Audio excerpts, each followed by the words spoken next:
Good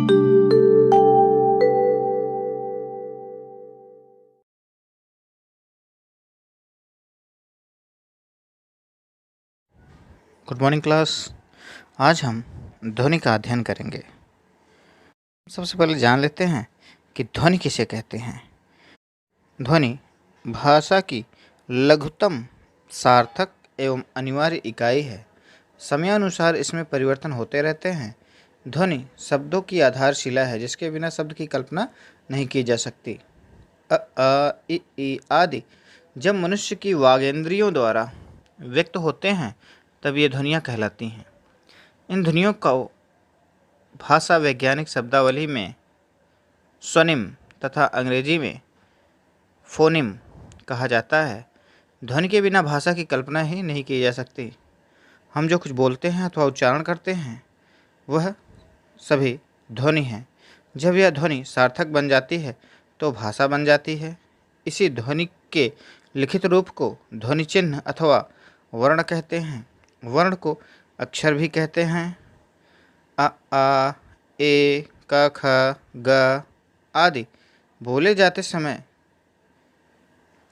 ध्वनियाँ हैं, लेकिन लिखित रूप में ये वर्ण या अक्षर हैं। इस प्रकार हम देखते हैं कि ध्वनि बोलने और सुनने में आती है, लेकिन वर्ण लिखने, पढ़ने और देखने में आता है। मूल ध्वनियाँ स्वर एवं व्यंजन के नाम से ज्ञात हैं। तो डियर जो स्टूडेंट्स, आपने देखा कि ध्वनि किसे कहते हैं। अब देखिए कि हिंदी वर्णमाला में कुल कितने 52 ध्वनियाँ हैं जिनका वर्गीकरण आपने पिछले वीडियो में देख रखा है। स्वर, व्यंजन, व्यंजन में स्पर्श व्यंजन, अंतःस्थ व्यंजन, ऊष्म व्यंजन, संयुक्त व्यंजन, अयोगवाह, द्विगुण के बारे में आपने जानकारी प्राप्त की थी। हम देखते हैं कि ध्वनियों के वर्गीकरण के आधार पर 5 भागों में विभाजित किया गया है। स्वर, काल, स्थान, प्रयत्न और अनुप्रदान। तेषां विभागाः पञ्चाधः स्मृतः स्वरतः कालतः स्थानात् प्रयत्न अनुप्रदानात्। मुख्य रूप से 3 आधार हैं: स्थान, प्रयत्न, कर्षा अर्थात इंद्रियां।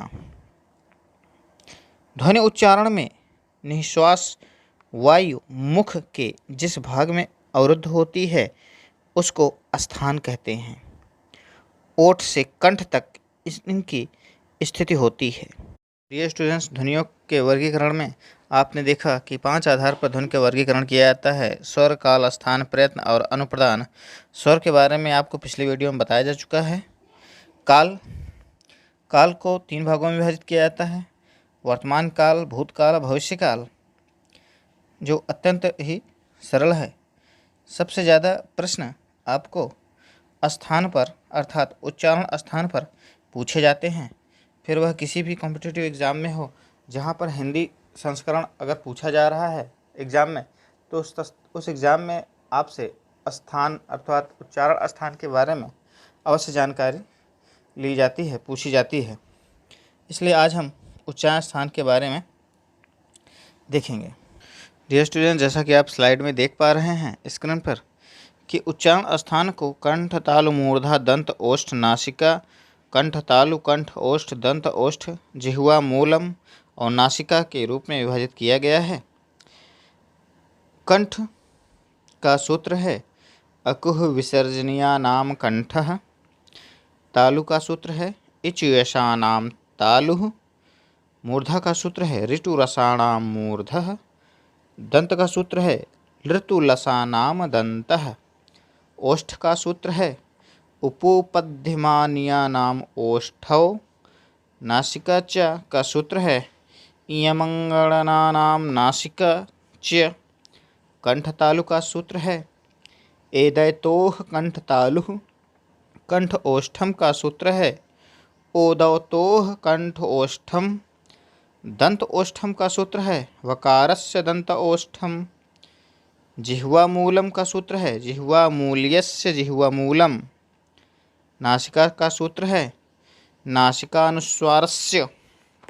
तो डियर स्टूडेंट्स, आपको यह जो सूत्र दिए गए हैं उच्चारण स्थान को याद करने के लिए यह सूत्र अत्यंत ही महत्वपूर्ण है। अब हम एक एक सूत्र को अलग अलग कर व्याख्यायित कर देखते हैं। सबसे पहला उच्चारण स्थान है कंठ। कंठ का सूत्र है अकुह विसर्जनीय नाम कंठः। जैसा कि आप स्क्रीन पर देख पा रहे हैं, अ कु ह विसर्जनीय नाम कंठः। अ कु, कु का अर्थ है क वर्ग, का वर्ग के अंतर्गत क ख ग घ अंग, और ह विसर्जनीय नाम अर्थात विसर्ग। कहने का तात्पर्य है कि अ छोटा और बड़ा प्लस का वर्ग प्लस ख ह और विसर्ग इसके अंतर्गत आते हैं। दूसरा है तालु। इसका सूत्र है इचु यशानाम तालु। इ चु यशानाम तालु। ई छोटी ई बड़ी ई, चु चा वर्ग, चा छा जा झा या और तालव्य सा इसके अंतर्गत आते हैं। तीसरा है मूर्धा, जिसका सूत्र है ऋतु रसाणाम मूर्धा। इसके अंतर्गत रि टू टा वर्ग टा ठा डा ढा अड़ा और र मूर्धन्य स इसके अंतर्गत आते हैं। अगला है दंत। उच्चारण स्थान दंत, जिसका सूत्र है लृतु लसानाम दंताः। इसके अंतर्गत लृ तु अर्थात ता वर्ग ता थ द ध न ला और दंत स। अगला है ओष्ठ, जिसका सूत्र है उपोपद्यमानीयानाम ओष्ठौ। इसके अंतर्गत उ पु पा वर्ग प फ ब भ म और उपपद्यमानीय प और फ आते हैं। अगला है नासिका। इसका सूत्र है नासिकानुस्वारस्य। आपने ध्यान दिया होगा, जो अनुस्वार का चिन्ह होता है बिंदी, जब आ के ऊपर लगाया जाता है तो उसे हम अंग पढ़ते हैं, अंग अह अंग। अब अगला जो उच्चारण स्थान है वह दो उच्चारण स्थानों को मिलाकर बना है, जैसे कंठ तालु। इसका सूत्र है इदयतोह कंठ तालुः। इसके अंतर्गत ए और अय वर्ण आते हैं। अगला है कंठोष्ठ। कंठ और ओष्ठ मिलाकर बना है। इसका सूत्र है उदवतोह कंठोष्ठम। इसके अंतर्गत ओ और अव वर्ण शामिल किए जाते हैं। अगला सूत्र है वकारस्य दंतोष्ठम।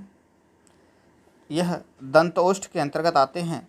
इसमें दंत और ओष्ठ उच्चारण स्थान को मिलाकर बोला जाता है, जिसके अंतर्गत केवल एक ही वर्ण आते हैं और वह है वा। अगला उच्चारण स्थान है जिह्वा मूल, जिसका सूत्र है जिह्वा मूल्यस्य जिह्वा मूलम। जिह्वा मूलीय क और ख। डियर स्टूडेंट्स, ध्यान दीजिएगा, क और ख के पहले जो चिन्ह बने हुए हैं, यह चिन्ह अगर क और ख के पहले बने हुए हैं तो आपसे पूछे भी जाते हैं। इस तरह चिन्ह बनाकर क और ख लिखा रहता है, आपसे पूछा जाता है कि इसमें से जिह्वा मूलीय वर्ण कौन है। तो जिस वर्ण के पूर्व में इस प्रकार के चिन्ह बने होते हैं वह वर्ण जिह्वा मूलीय वर्ण कहलाते हैं। तो डियर स्टूडेंट्स, एक बार फिर हम उच्चारण स्थान और सूत्रों की चर्चा करेंगे। पहला उच्चारण स्थान दिया है कंठ, जिसका सूत्र है अकुह विसर्जनीयानाम कंठः। इसके अंतर्गत वर्ण आते हैं अ और क वर्ग, ह विसर्ग। दूसरा है तालुः, इचु यशानाम तालुः। ई च वर्ग या और स। मूर्धा, ऋतु रसाणाम मूर्धः। ऋ ट वर्ग, र और श इसके अंतर्गत आते हैं।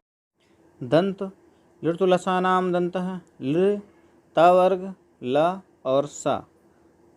ओष्ठ उपोपद्यमानीयानाम ओष्ठौ उ पवर्ग और उपध्यमानीय प फा। नासिका चा के अंतर्गत इमंगणना नाम नासिका चा। इमंगणना नाम जो प्रत्याहार हैं उनके पांचों वर्ण जिन्हें हम पंचाक्षर के नाम से भी जानते हैं। अगला उच्चारण स्थान है कंठतालु। ए दैतोह कंठतालु। ए इसके अंतर्गत आते हैं। कंठोष्ठम उदवतोह कंठोष्ठम इसके अंतर्गत ओ और औ आते हैं। दंतोष्ठम इसके अंतर्गत वकारस्य दंतोष्ठम जिसमें केवल वा वर्ण ही शामिल किया जाता है। जिह्वामूलीयम इसका सूत्र है जिह्वामूल्यस्य जिह्वामूलम जिह्वामूलीय क और ख।